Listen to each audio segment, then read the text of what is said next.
Hello students, in this video we are discuss about the nuclear reactor। तो nuclear reactor जो nuclear power plant का एक बहुत ही important component है nuclear reactor, उसको डिस्कस करते हैं कि कौन कौन से पार्ट होते हैं उसमें, क्या और वो कैसे वर्क करता है। तो जो न्यूक्लियर रिएक्टर है उसमें क्या होता है कि फ्यूल रोड से जो हमारा न्यूक्लियर फ्यूल होता है उसमें जो चेन रिएक्शन होती है और उस चेन रिएक्शन से जो हीट डेवलप होती है उस हीट का हम कूलेंट के थ्रू हीट एक्सचेंजर में ट्रांसफ़र करते हैं हम उसको, ठीक है। अब वो जो जहाँ पर चेन रिएक्शन हो रही है हमारी न्यूक्लियर रिएक्टर में, उसमें जो मेन कंपोनेंट रहते हैं वो देखते हैं हम कौन कौन से। तो सबसे पहले होता है इसमें रिएक्टर कोर, जहाँ पर हमारी चेन रिएक्शन होती है, ठीक है, उसको कहते हैं हम रिएक्टर कोर। उसके बाद है इसमें reflector, control road, moderator, coolant और शील्डिंग, ठीक है। तो ये किस तरीके से काम करते हैं सभी ये देखते हैं हम।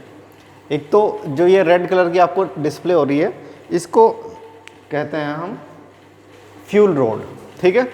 तो फ्यूल रोड जनरली जैसे हम इसमें जो यूज़ करते हैं न्यूक्लियर पावर प्लांट में वो यूरेनियम 235 यूज़ करते हैं, ठीक है। तो उसी की बनी होती है ये न्यूक्लियर फ्यूल रोड, ठीक है। अब जैसे ही इन पे न्यूट्रॉन से इसका रिएक्शन होगा न्यूक्लियर फ्यूल का, तो क्या होगा कि ये जो हैवी वेट न्यूक्लियस है हमारा, ये दो हल्के न्यूक्लियस में डिवाइड हो जाएगा और लार्ज अमाउंट ऑफ में हमारी एनर्जी रिलीज हो जाएगी, ठीक है। तो ये काम होगा हमारा किसके थ्रू, न्यूट्रॉन की और फ्यूल रोड की रिएक्शन के थ्रू जो चेन रिएक्शन स्टार्ट होगी, ठीक है। तो जहाँ पर ये चेन रिएक्शन स्टार्ट हो रही है इसको कहते हैं हम रिफ्लेक्टर कोर, ठीक है। जहाँ पर हमारी एक्चुअल में जो चेन रिएक्शन हो रही है उसी को कहा गया है हमारा रिफ्लेक्टर कोर, ठीक है। तो रिफ्लेक्टर कोर क्या हुआ, जहाँ पर हमारी चेन रिएक्शन हो रही है न्यूट्रॉन की और फ्यूल रोड के बीच में, ठीक है। अब इसमें होता है रिफ्लेक्टर, ये, ठीक है।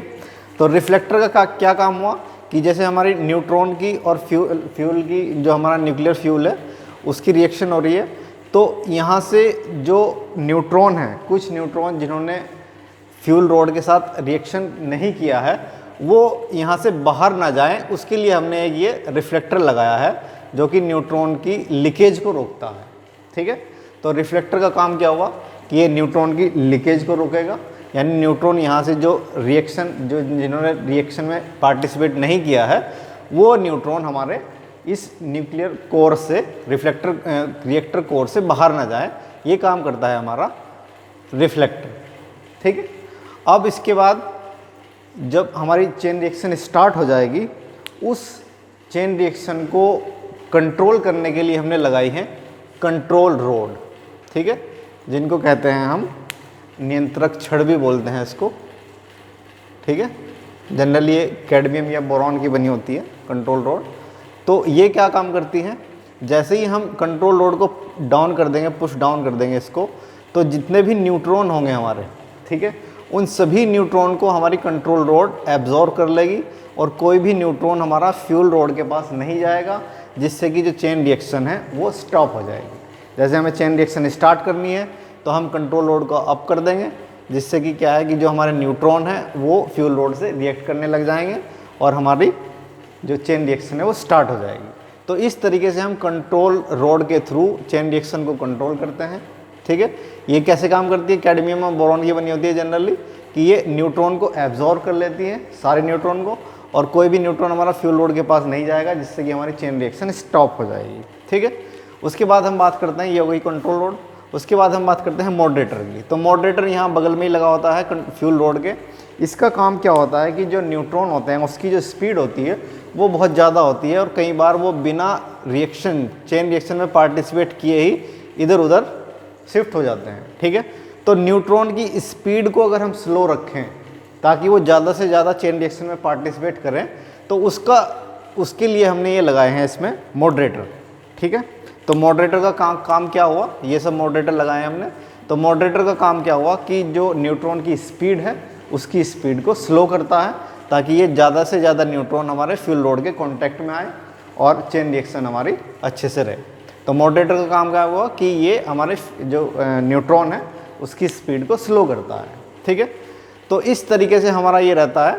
तो जैसे ही हमारी चेन रिएक्शन स्टार्ट हो जाएगी तो लार्ज अमाउंट में हमारी एनर्जी रिलीज़ हो जाएगी, तो ये जो चैम्बर बना हुआ है जिसको हम रिफ्लेक्टर कोर कहते हैं, यहाँ का जो टेम्परेचर है वो बहुत ज़्यादा हो जाता है और इस चैम्बर को मेल्ट करने से रोकने के लिए हम इसमें कूलेंट फ्लो करते हैं यहाँ से। ठीक है, ये दिखाई दे रहा होगा आपको, यहाँ से कूलेंट फ्लो करते हैं ताकि इसका जो टेम्परेचर है वो थोड़ा कूल डाउन हो जाए और ये मेल्ट ना हो। तब ये जो एनर्जी है वो इस कूलेंट के थ्रू, कूलेंट का टेम्परेचर बढ़ जाएगा और वो कूलेंट के थ्रू यहाँ से एग्जिट हो जाएगी, जिसका हम हीट एक्सचेंजर के थ्रू यूज़ करते हैं। ठीक है, अब इस पूरी चेन रिएक्शन में जो चेन रिएक्शन हो रही है, ये यहाँ से जो चेन रिएक्शन हो रही है, इसका जो रेडिएशन है उस रेडिएशन को रोकने के लिए हमने इसके पूरे रिएक्टर के चारों तरफ ये एक शील्डिंग लगाई है, जिसको शील्डिंग हम बोलते हैं, ताकि हमारी जो चेन रिएक्शन है वो यहाँ से बाहर ना जाए, कोई रेडिएशन ना हो, जिससे कि हमारे किसी तरह का कोई इम्पैक्ट ना आए। ठीक है, ये हमने चारों तरफ इसके शील्डिंग की है। तो मेन कंपोनेंट आपने देखे इसमें न्यूक्लियर रिएक्टर है, न्यूक्लियर कोर जहाँ पर हमारी एक्चुअल में जो चेन रिएक्शन हो रही है, उसके बाद इसमें रिफ्लेक्टर है जो कि न्यूट्रॉन की लीकेज को रोकता है, कंट्रोल रोड है जो चेन रिएक्शन है उसको कंट्रोल करती है। कैसे कंट्रोल करती है? न्यूट्रॉन को एब्जॉर्ब कर लेती है जैसे हम पुश डाउन कर देते हैं, और जैसे ही इसको ऊपर उठा देते हैं तो ये जो न्यूट्रॉन है वो फ्यूल रोड के कॉन्टैक्ट में आ जाते हैं और चेन रिएक्शन स्टार्ट हो जाती है।